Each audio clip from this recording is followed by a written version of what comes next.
Hi guys, welcome back to my channel. Ex lover ಮತ್ತೆ ಯಾಕೆ ನಿಮ್ಮ ಹತ್ರ ರಿಟರ್ನ್ ಬರ್ತಾರೆ? ಈಗ ಬ್ರೇಕಪ್ ಆಗಿರುತ್ತೆ ಅನ್ಕೊಳ್ಳೋಣ. ಬ್ರೇಕಪ್ ಆದರೂ ಕೂಡ ಬೇಡ ಅಂತ ಬಿಟ್ಟು ಹೋಗಿರ್ತಾರೆ. ಮತ್ತೆ ಯಾಕೆ ರಿಟರ್ನ್ ಬರ್ತಾರೆ? ರಿಟರ್ನ್ ಬರೋದಕ್ಕೆ ಕಾರಣಗಳಿದೆ. ಇವತ್ತಿನ ವಿಡಿಯೋದಲ್ಲಿ ನಾನು ನಿಮಗೆ ಕಾರಣಗಳನ್ನ ಹೇಳ್ತೀನಿ. ಯಾವ ಕಾರಣಕ್ಕೆ ರಿಟರ್ನ್ಸ್ ಬರ್ತಾರೆ ಅವರು, ಮತ್ತೆ ಯಾಕೆ ನಿಮ್ಮ ಹತ್ರ ನಿಮ್ಮ ಪ್ರೀತಿ ಬೇಕು ಅಂತ ಬರ್ತಾರೆ ಅಂತ ಅದನ್ನು ನೋಡೋಣ. ಅದಕ್ಕಿಂತ ಮುಂಚೆ ಫಸ್ಟ್ ಟೈಮಲ್ಲಿ ನಮ್ಮ ಚಾನಲ್ ನೋಡ್ತಾ ಇದ್ರೆ ಸಬ್ಸ್ಕ್ರೈಬ್ ಮಾಡಿ, ಸಪೋರ್ಟ್ ಮಾಡಿ. ಆ್ಯಂಡ್ ಕೌನ್ಸಿಲಿಂಗ್ ಬೇಕು, ನನ್ನ ಜೊತೆ ಮಾತಾಡಬೇಕು ಅಂತ ಇದ್ದರೆ ಸ್ಕ್ರೀನ್ ಮೇಲೆ ಬರೋ ನಂಬರ್ಗೆ ಕಾಂಟ್ಯಾಕ್ಟ್ ಮಾಡಿ.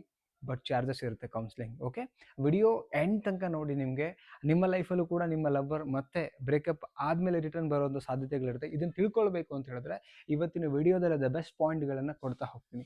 ಪಾಯಿಂಟ್ ನಂಬರ್ 1 ಏನಂತ ಹೇಳಿದ್ರೆ ತಪ್ಪಿನ ಅರಿವಾಗಿರುತ್ತೆ. ನೋಡಿ, ನಿಮಗೆ ಏನು ಬ್ರೇಕಪ್ ಮಾಡಿ ಹೊರಟೋಗಿರ್ತಾರಲ್ಲ ಆ ಲವ್ವರ್ಸ್, ಅಂದರೆ ಎಕ್ಸ್ ಲವ್ವರ್ ರಿಟರ್ನ್ ಬರೋದಕ್ಕೆ ಏನಂತ ಹೇಳಿದ್ರೆ, ನಿಮ್ಮ ಜೊತೆಗಿದ್ದಾಗ ನಿಮ್ಮ ವ್ಯಾಲ್ಯೂಸ್ ಗೊತ್ತಿರಲ್ಲ, ನಿಮ್ಮ ಜೊತೆಗಿದ್ದಾಗ ನಿಮಗೆ ನೆಗ್ಲೆಕ್ಟ್ ಮಾಡಿರ್ತಾರೆ, ನಿಮ್ಮ ಕಾಳಜಿನ ಸೀರಿಯಸ್ ಆಗಿ ತಗೊಂಡಿರಲ್ಲ, ನಿಮ್ಮನ್ನು ಸೀರಿಯಸ್ ಆಗಿ ತಗೊಂಡಿರಲ್ಲ. ಯಾವಾಗ ನೀವು ಅವ್ರು ಬ್ರೇಕಪ್ ಮಾಡಿ ನಿಮ್ಮನ್ನು ಬಿಟ್ಟು ಹೋಗ್ತಾರಲ್ಲ, ಆವಾಗ ಹೋಗಿ 2 ತಿಂಗಳು ಅಥವಾ 3 ತಿಂಗಳು ಅಥವಾ 6 ತಿಂಗಳು ಕಳೆದ ಮೇಲೆ ಅವರಿಗೆ ರಿಯಾಲಿಟಿ ಗೊತ್ತಾಗುತ್ತೆ, ರಿಯಲೈಸೇಷನ್ ಆಗುತ್ತೆ. ಎಸ್, ನಾನು ಮಾಡಿರೋ ತಪ್ಪು. ಯಾಕೆಂದರೆ ನೆಕ್ಸ್ಟ್ ಅವರಿಗೆ ನಿಮ್ಮನ್ನು ಕಳ್ಕೊಂಡ ಮೇಲೆ ಅವ್ರು ನಿಮ್ಮ ವ್ಯಾಲ್ಯೂಸ್ ಗೊತ್ತಾದಾಗ, ಆ ರಿಯಾಲಿಟಿ ಗೊತ್ತಾದ ಮೇಲೆ ಗಿಲ್ಟ್ ಫೀಲಿಂಗ್ ಮತ್ತೆ ರಿಟರ್ನ್ ಬರ್ತಾರೆ. ಕಾರಣ ನಂಬರ್ 1. ಆ್ಯಂಡ್ ಕಾರಣ ನಂಬರ್ 2 ಏನಂತ ಹೇಳಿದ್ರೆ, ನಿಮ್ಮಷ್ಟು ಕಂಫರ್ಟ್ ವ್ಯಕ್ತಿ ಸಿಗದೇ ಇದ್ದಾಗ, ಅವರು ಬ್ರೇಕಪ್ ಆಗಿ ಬೇರೆಯವರೊಟ್ಟಿಗೆ ಮೂವ್ ಆನ್ ಆಗ್ತಾರೆ ಅಂದ್ಕೊಳ್ಳೋಣ. ಮೂವ್ ಆನ್ ಆದಾಗ ನೀವೇನು ಕಾಳಜಿ ತೋರಿಸಿದ್ರಿ, ನೀವೇನು ಅವ್ರಿಗೆ ಕೇರಿಂಗ್ ಮಾಡಿದ್ರಿ, ನೀವೇನು ಅವ್ರಿಗೆ ಪ್ರೀತಿ ಕೊಟ್ಟಿದ್ರಿ, ನೀವೇನು ಅವರೊಟ್ಟಿಗೆ ನಡ್ಕೊಂಡಿದ್ರಿ, ಅದು ಯಾವುದು ಆ ನೆಕ್ಸ್ಟ್ ವ್ಯಕ್ತಿ ಹತ್ರ ಸಿಕ್ಕಿರಲ್ಲ ಅವರಿಗೆ. ಆವಾಗ ನಿಮ್ಮ ವ್ಯಾಲ್ಯೂಸ್ ಗೊತ್ತಾಗತ್ತೆ. ತಪ್ಪು ಮಾಡ್ಕೊಂಡಲ್ಲ ಆ ವ್ಯಕ್ತಿನೇ, ಅವ್ರ ಕಂಪ್ಯಾರಿಸನ್ ಸ್ಟಾರ್ಟ್ ಆಗುತ್ತೆ ಮೈಂಡ್ ಒಳಗಡೆ. ಎಷ್ಟು ಕಂಫರ್ಟೇಬಲ್ ಆಗಿದ್ರು, ಎಷ್ಟು ಸಮಾಧಾನ ಮಾಡ್ತಿದ್ರು, ಎಷ್ಟು ಸಪೋರ್ಟಿವ್ ಆಗಿದ್ರು, ನಾನು ಎಂಥ ತಪ್ಪು ಮಾಡ್ಕೊಂಡಲ್ಲ ಈ ವ್ಯಕ್ತಿನ ಬಿಟ್ಬಿಟ್ಟು ಅಂತ ಆ ಗಿಲ್ಟ್ ಕಾಡುತ್ತೆ. ಅವ್ರ ಮನಸ್ಸಲ್ಲಿ ಒಂದು ಅಳು ಸ್ಟಾರ್ಟ್ ಆಗುತ್ತೆ. ಆವಾಗ ಅವ್ರು ಅಗೇನ್ ಮತ್ತೆ ಏನಾದರೂ ಮಾಡಿ ಮತ್ತೆ ಇವ್ರ ಹತ್ರ ಸೇರಬೇಕು, ಮತ್ತೆ ಬರಬೇಕು ಅಂತ ಮತ್ತೆ ನಿಮ್ಮ ಹತ್ರ ಬರ್ತಾರೆ. ಕಾರಣ ನಂಬರ್ 2. ನೆಕ್ಸ್ಟು ಬರೋಣ. 3ನೇದು ಏನಂತ ಹೇಳಿದ್ರೆ, ಹಳೆಯ ನೆನಪುಗಳು ತುಂಬ ಕಾಡ್ತಾ ಇದ್ದಾರೆ. ನೋಡಿ, ಪ್ರೀತಿ ಅನ್ನೋದು ಹಾಗೆ ಏನು ಅಂತ ಹೇಳಿದ್ರೆ, ಇದ್ದಾಗ ಎಷ್ಟೋ ಜನ ಕಡೆಗಾಣಿಸ್ಬಿಡ್ತಾರೆ. ಆ್ಯಂಡ್ ಬೆಸ್ಟ್ ಮೂಮೆಂಟ್ಸನ್ನು ಏನು ಕಳೆದಿರ್ತೀವಿ, ಆ ಬೆಸ್ಟ್ ಮೂಮೆಂಟ್ಸು ಇನ್ ಫ್ಯೂಚರಲ್ಲಿ ಕಾಡುತ್ತೆ, ಅದೆಲ್ಲ ಕಳ್ಕೊಂಡ್ಮೇಲೆ ಅಲ್ವಾ. ಸೊ ಆವಾಗ ಆ ನೆನಪುಗಳು ತುಂಬ ಕಾಡ್ತಿರ್ತಾರೋ, ಡಿಸ್ಟರ್ಬ್ ಮಾಡ್ತಾ ಇರತ್ತೆ. ಇದ್ದಾಗ ಹೆಂಗೆ ಅಂತ ಹೇಳಿದ್ರೆ, ಯಾವುದೋ ಒಂದು ಕೋಪದಲ್ಲಿ, ಧೈರ್ಯದಲ್ಲಿ, ಇಗೋನಲ್ಲಿ ಅದನ್ನು ಒದ್ದಿ ಹೋಗ್ಬಿಡ್ತಾರೆ, ಜಾಡ್ಸಿ ಒದ್ದೋಗ್ಬಿಡ್ತಾರೆ.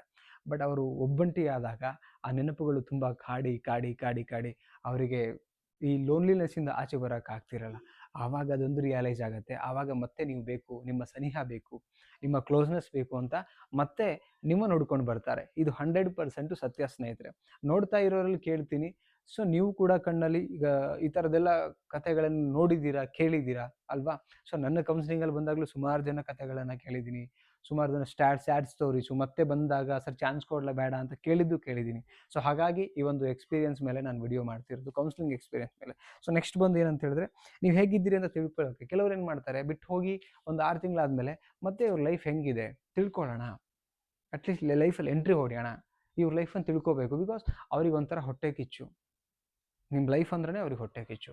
ಅಟ್ಲೀಸ್ಟ್ ತಿಳ್ಕೊಳ್ಳೋಕ್ಕೋಸ್ಕರ ನಾವು ಲವ್ದು ಒಂದು ನಾಟಕ ಮಾಡಿಕೊಂಡು ಮತ್ತೆ ಬರುವಂಥ ಸಾಧ್ಯತೆಗಳು. ಓಕೆ, ಸೊ ಡೇಂಜರಸ್ ಈ ಪಾಯಿಂಟ್ ಮಾತ್ರ. ಸೊ ಹೊಟ್ಟೆ ಕಿಚ್ಚಿರ್ತಕ್ಕಂಥ ವ್ಯಕ್ತಿಗಳು ಹೇಗೋ ಮಾಡಿ ಹತ್ತಿರ ಬಂದು ಮತ್ತೆ ಈ ಥರ ಕನೆಕ್ಟ್ ಆಗಬೇಕಂತ ಫೀಲ್ ಮಾಡ್ತಾರೆ.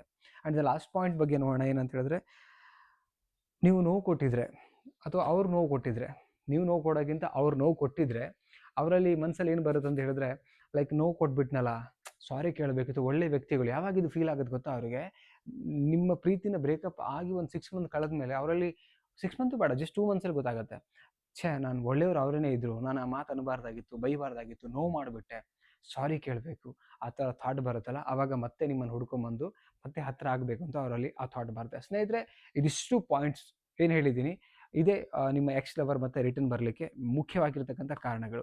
ನೀವು ನೋಡಿದ್ರಲ್ಲ, ನಿಮಗೇನು ಅನ್ನಿಸ್ತು ವಿಡಿಯೋ, ಅದನ್ನು ಕಮೆಂಟ್ ಸೆಕ್ಷನ್ ಕಮೆಂಟ್ ಮಾಡಿ. ಆ್ಯಂಡ್ ಇಷ್ಟ ಆದರೆ ಒಂದು ಲೈಕ್ ಮಾಡಿ, ಆ್ಯಂಡ್ ಎಲ್ರಿಗೂ ಶೇರ್ ಮಾಡಿ. ಮತ್ತೆ ಹೇಳ್ತಿದ್ದೀನಿ, ಸಬ್ಸ್ಕ್ರೈಬ್ ಮಾಡೋದನ್ನು ಮರಿಬೇಡಿ.